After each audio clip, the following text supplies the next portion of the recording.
कर रहे हैं। सबसे पहले युवराज आपसे जानना चाहूँगा कि India Pakistan the final resolution के बारे में अगर थोड़ा सा हमारी ऑडियंस को बताइए, किस तरह की फिल्म होने वाली है, क्या कुछ देखने मिलेगा इस फिल्म के अंदर? जी, तो फिल्म का टाइटल है India Pakistan the final resolution, और ये बहुत ज़रूरी फिल्म है बिकॉज़ प्रेजेंट सिनारियो में जो माहौल है वो एक हम वॉर के काफ़ी करीब है। वॉर हुई थी लिमिटेड कुछ महीनों पहले, लेकिन मासेस नहीं चाहती है कोई भी तरह का वायलेंस। जब आर्मीज़ भी एक्शन लेती है वो टारगेटेड किलिंग्स करती है, ना कि मासेस को अटैक करती है। तो ये जो फिल्म है India Pakistan the final resolution, हम चाहते हैं कि हमारे इंडियन सब कॉन्टिनेंट में पीस हो और वॉर की सिचुएशन से हम बचें। तो that is the main theme of the movie. आप एक्टर भी है, डायरेक्टर भी है, प्रोड्यूसर भी है, तो कितने चैलेंजेस होने वाले हैं आपके साथ में और कैसे इसको एग्जीक्यूट करने वाले हैं उसके बारे में कुछ शेयर करें, और क्या क्या प्रिपरेशन की है आपकी? ये जो सब्जेक्ट है वो एक कॉम्प्लेक्स सब्जेक्ट है और ऑलमोस्ट 2.5 years से इस पर हमारा काम चल रहा है, स्क्रिप्ट पर, थीम पर और मैसेज पर ऑफ कोर्स। तो मल्टीपल रोल्स इसीलिए मैं प्ले कर रहा हूँ क्योंकि ये सब्जेक्ट को डील करना आसान नहीं है, so obviously as a story writer, as a director, क्योंकि मैं सब्जेक्ट को जी रहा हूँ, इस पे मैं रिसर्च कर रहा हूँ, जो हमारे day to day news, day to day events, इसको फॉलो करना, मूवी में इनकलकेट करना, तो एक बहुत बारीकी का काम है। And I think by playing these multiple roles मेरे लिए आसानी भी होगी और इसको ट्रीट करने में जस्टिस भी होगा। सो इसलिए मैं मल्टीपल रोल्स इस पर प्ले कर रहा हूँ।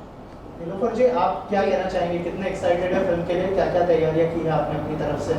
अभी तो एक्साइटेड तो है ही कि जितना हो सके हम लोग इसमें काम शुरू करें, बट अभी चल रहा है, रन थ्रू चल रहा है, तो अभी इंशाल्लाह हम लोग जल्दी इसका शूट भी स्टार्ट करेंगे। अभी तो फिलहाल प्रोडक्शन में टाइम लगेगा, अभी हमारा प्री प्रोडक्शन चल रहा है। तो एक्साइटेड तो है ही। युवराज की तरफ से क्या क्या ब्रीफ मिला है आपको फिल्म को? मुझे एक्चुअली मेरे कैरेक्टर के लिए ब्रीफ मिला है। मैं इसमें जहरा का कैरेक्टर कर रही हूँ, जो एक डिप्लोमेट होती है और उसका ट्रांसफ़र होता है यूनाइटेड नेशंस में, जो वहाँ पे पाकिस्तान को रिप्रेजेंट करती है। तो बस। अच्छा, आप अगर बताएं कि क्या क्या तैयारी चल रही है आपकी और कितने एक्साइटेड है अपने कैरेक्टर के लिए? मैं तो बहुत ज़्यादा एक्साइटेड हूँ। हमारा शूट अभी जनवरी से स्टार्ट होने वाला है कश्मीर में, and I am playing the character of Anaysha. मैं एक आर्टिस्ट का कैरेक्टर प्ले कर रही हूँ, बहुत स्ट्रॉन्ग कैरेक्टर है, और मैं बहुत ज़्यादा तो कुछ रिवील नहीं कर सकती, बस। सर, आपका मकसद क्या था मूवी बनाने का इंडिया पाकिस्तान? मकसद तो मेन ये है कि as representing the masses, as a film maker हम मासेस को रिप्रेजेंट करते हैं, उनके लिए फिल्म्स बनाते हैं, सोसाइटी के लिए फिल्म्स बनाते हैं। तो मैं ट्रूली चाहता हूँ कि हमारे इंडियन सब कॉन्टिनेंट में वॉर ना हो, बिकॉज वॉर से बहुत डिस्ट्रक्शन होता है in every way possible. Economy है, पॉलिटिक्स है, डे टू डे लाइफ्स है, एंड वायलेंस तो ऑफ कोर्स कोई चाहता ही नहीं कि वायलेंस हो। और स्पेशली World War II के बाद जब दुनिया ने इतना डिस्ट्रक्शन देखा था, इसलिए यूनाइटेड नेशन सेटअप किया गया था कि वॉर ना हो। एंड World War II के बाद लगभग 5 करोड़ लोग मरे थे पूरी दुनिया में, स्पेशली यूरोप में। उसके बावजूद यूरोपियन यूनियन बनी थी। ये जो कंट्रीज आपस में जो लड़ाइयाँ कर रहे थे, उन्होंने डिसाइड किया कि अब से कोई बाउंड्रीज नहीं होगी, हमारी करेंसी एक होगी, वो है यूरो, और हमारी आर्मी भी एक होगी, जो होगी नेटो, जो एक पीस कीपिंग फोर्स होगी। तो इतना बड़ा बदलाव जब यूरोप में आ सकता है, तो हमारे इंडियन सब कॉन्टिनेंट में, जिसमें इंडिया है, पाकिस्तान है, नेपाल, अफगानिस्तान, श्रीलंका, म्यांमार, बांग्लादेश, हम भी आपस में मिलजुल कर रह सकते हैं और एक इंडियन सब कॉन्टिनेंट यूनियन बना सकते हैं। बिकॉज पीसफुल नेबर जब आपका होगा तभी आप तरक्की कर पाओगे, और हमारे इंडियन सब कॉन्टिनेंट में कितना टैलेंट है, यू नो। तो हमें टैलेंट का सही इस्तेमाल करके एक तरक्की की ज़िंदगी जीनी है। और अभी भी कितने लाखों करोड़ों लोग गरीब है, उनको तो बेसिक फैसिलिटीज़ भी नहीं है। तो हमारी वॉर होनी चाहिए गरीबी के खिलाफ, एज यू नो हमारे पॉलिटिशियंस भी कहते हैं, यू नो। तो मेन मकसद तो यही है मेरा फिल्म बनाने का। और क्या ये फिल्म फीचर फिल्म होने वाली है या फिर रियल लाइफ से कुछ रेफरेंसेस लिए हैं आपने फिल्म के लिए, अगर कुछ शेयर करें उसके बारे में? It is a feature film, but it is not completely based on reality. इसमें कुछ इवेंट्स रियल है, और जो रेजोल्यूशन की बात है और सोल्यूशन की बात है, this is absolutely, I am being very idealistic, but at the same time बहुत प्रैक्टिकल भी हूँ। तो ये ऑफकोर्स एक फिक्शन है। एंड ऑफ द फिल्म हम ये बता रहे हैं कि वी एज अ इंडियन सब continent have come closer together. और कौन से लोकेशंस पर शूट किया जाएगा फिल्म को, क्योंकि जब इस तरह के सब्जेक्ट होते हैं तो एक रियल लोकेशन दिखाना बहुत इंपॉर्टेंट होता है। तो ऐसा कुछ सोचा है कि कौन से लोकेशन पे शूट किया जाएगा फिल्म को? जी, तो the beauty of country is के हमारे पास स्नो भी है, डेजर्ट भी है, यू नो, नॉर्मल मेट्रो भी है। सो लोकेशन जो हम चुनेंगे इज़ ऑब्वियसली मुंबई, बिकॉज बहुत सारा स्टूडियो में शूट होगा, बिकॉज उसमें यूनाइटेड नेशंस की ऑफिस दिखाई जाएंगी, गवर्नमेंट ऑफिस दिखाई जाएंगी, और आउटडोर्स जो यू नो हमें पाकिस्तान दिखाना है, अफगानिस्तान दिखाना है, श्रीलंका दिखाना है, तो ऑब्वियसली एक कश्मीर में शूट होगी, हिमाचल में, और Sri Lanka and Goa. These are the places what we have selected. Sir, ये जो मेन जब भी हिंदुस्तान और पाकिस्तान की बात चलती है जी, और मेन झगड़े का जो जड़ है वो हाँ। कश्मीर है। हाँ कश्मीर की वजह से पूरी ये जो है वॉर हो रही है जी। इसे किस प्रकार से आप जस्टिफाई करेंगे? पोस्टर्स में आपने एक लाइन देखी है कश्मीर के बारे में, आप रीड कीजिए।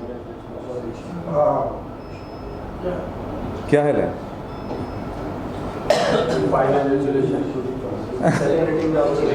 नहीं, let Kashmir be the beginning of piece.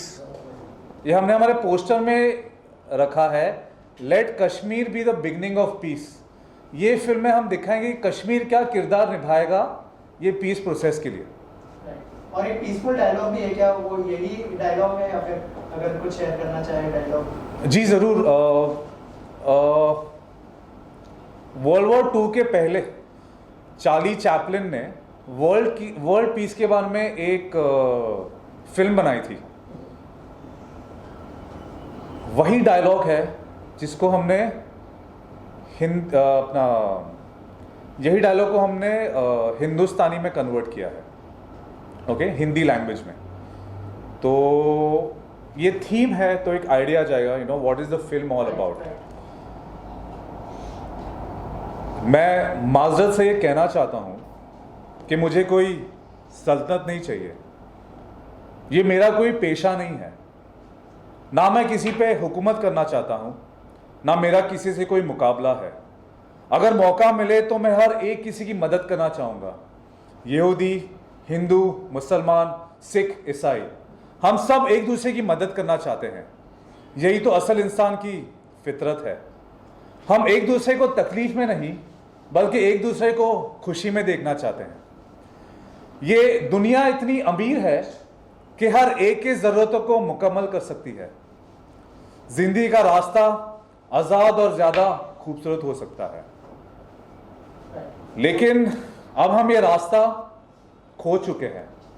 लालच ने इंसानों की रूह में जहर मिला दिया है, इसी नफरत ने हमें रुकावट में डाल दिया है। ये जो मशीन्स है वो हमें अफराद देती है, फिर भी हमें और ज़्यादा पाने की चाह है। हमारी जहनी काबिलियत ने हमें बिल्कुल बेरहम बना दिया है। लेकिन मैं बताना चाहता हूँ कि हमें मशीन से ज़्यादा इंसानियत की ज़रूरत है। जहनी काबिलियत से ज़्यादा हमें नरमी और अच्छाई की ज़रूरत है। इन खूबियों के बगैर दुनिया तबाह बर्बाद हो जाएगी।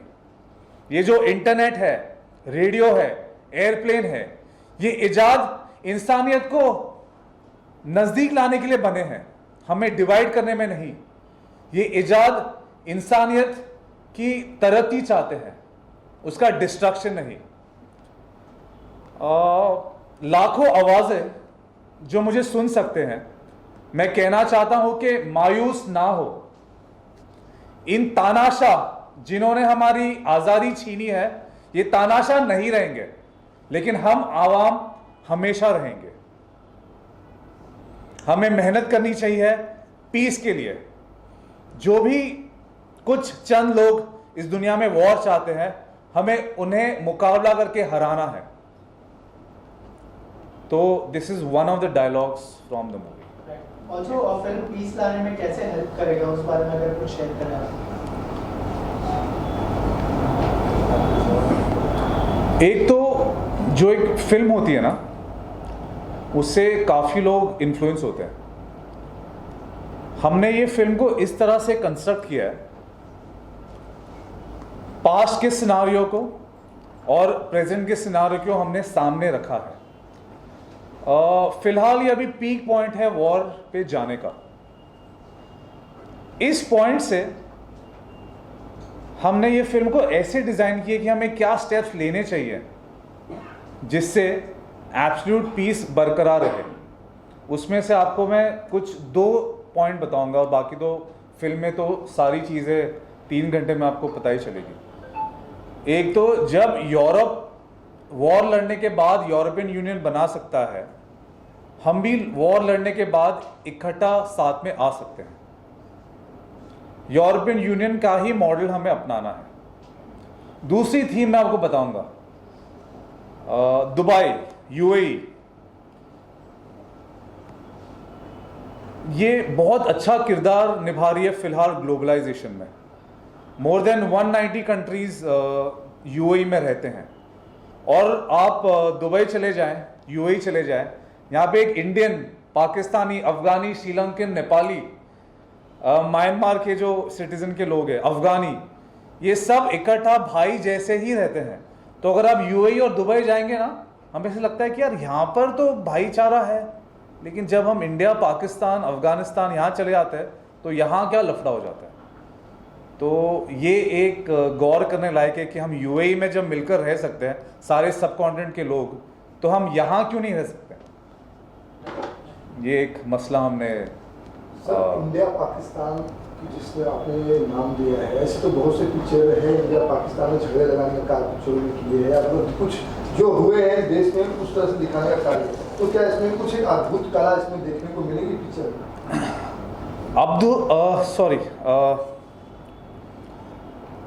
इसमें डिफरेंट ये है कि स्टोरी लाइन है 2 डिप्लोमैट्स की। एक इंडियन डिप्लोमैट है जिसका नाम है कबीर, और एक पाकिस्तानी डिप्लोमैट है जिसका नाम है जहरा। ये लोग दोनों यूनाइटेड नेशंस में साथ में काम करते हैं। ये 2 जो डिप्लोमैट्स है वो ट्रूली बिलीव करते हैं कि डिप्लोमेसी से और अच्छी प्लानिंग और स्मार्टनेस से ये मसला हल हो सकता है। ज़रूरी नहीं कि वॉर का जवाब वॉर से देना है, या वॉर होनी चाहिए कि पहल भी हो। वॉर या कोई अटैक्स को हम रोक भी सकते हैं। हमारे पास जो इतना अच्छा इंफ्रास्ट्रक्चर है सिक्योरिटी फोर्सेस के पास, जो इंटेलिजेंस है, जो इक्विपमेंट्स है, उससे हम एक अटैक रोक भी सकते हैं। अगर कोई ऑर्गेनाइजेशन या टेररिस्ट ऑर्गेनाइजेशन अटैक करना चाहे भी, उसको हम बड़ी आसानी से रोक सकते हैं, क्योंकि हम सिक्योरिटी अपैरेटस हमारा इतना डेवलप हो चुका है। तो ये एक डिफरेंट चीज़ है। जैसे इतने सारे जो टेररिस्ट अटैक होते हैं, और जो पहलगाम का भी अटैक हुआ है, अगर हम ज़्यादा जोर दें और सिक्योरिटी फोर्सेस के साथ सिविल सोसाइटी भी साथ में मिले इंटेलिजेंस गैदरिंग में, तो ऐसा अटैक कभी हो ही नहीं सकता इस मॉडर्न वर्ल्ड में। तो ये एक नई चीज़ है हमारी फिल्म में। बाकी फिल्मों में एक वॉर है, उसका जवाब वॉर से देना है, ये ज़रूरी नहीं, ये पुरानी बात हो गई। 21st सेंचुरी में with so much of technology और इतना एजुकेटेड पॉपुलेशन जो हमारा है, उससे हम ऐसा अपैरेटस बिल्ड कर सकते हैं जो हमने फिल्म में बनाया कि हमें वायलेंस की ज़रूरत है ही नहीं। तो ये एक डिफरेंट चीज़ है, ये एक अद्भुत चीज़ है ये मूवी में। जी welcome. Thank you so much. Thank you everyone. Thank you. Thank you for coming.